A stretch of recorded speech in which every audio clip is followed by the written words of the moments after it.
দেখুন, গ্রামের রান্নাঘরে আজ গ্রামের মানুষটি ডিম ভাঙছেন।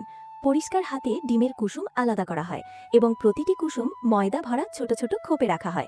তারপর কুসুম পুরোপুরি ময়দা দিয়ে ঢেকে দেওয়া হয়। সময়ের সঙ্গে সঙ্গে ময়দা কুসুমের ভেতরের আর্দ্রতা শুষে নেয়।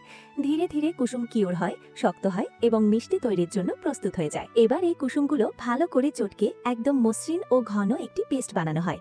অন্যদিকে কমল বীজ সেদ্ধ করা হয়। নরম হলে সেগুলো পিষে একটি নরম ও ঘন পেস্ট তৈরি করা হয়। হালকা মিষ্টতার জন্য এতে সামান্য মধু মেশানো হয়। এরপর এই পেস্টের সঙ্গে ডিমের কুসুম মিশিয়ে হাতে হাতে ছোট ছোট গোল বল তৈরি করা হয়। এখান থেকেই শুরু হয় সেই ঐতিহ্যবাহী মিষ্টি, যা স্বাদের পাশাপাশি তার সৌন্দর্যের জন্য পরিচিত। এবার ময়দার সঙ্গে অল্প পরিমাণ প্রাকৃতিক লাল রং মেশানো হয়। ধীরে ধীরে রং মিশে ময়দা গোলাপের মতো নরম গোলাপি আভা ধারণ করে। বেলন দিয়ে ময়দা পাতলা করে বেলা হয়। তারপর হাতে হাতে ছোট ছোট ফুলের আকার দেওয়া হয়। প্রতিটি পাপড়ি খুব যত্ন করে করা হয়। সবশেষে এই ফুলগুলো গরম তেলে ভাজা হয়। তেলে পড়তেই যেন ফুলগুলো ফুটে ওঠে। বাইরে থেকে সোনালী ও স্তরযুক্ত, ভেতরে গরম, নরম আর মন ভরানো সুগন্ধে ভরা।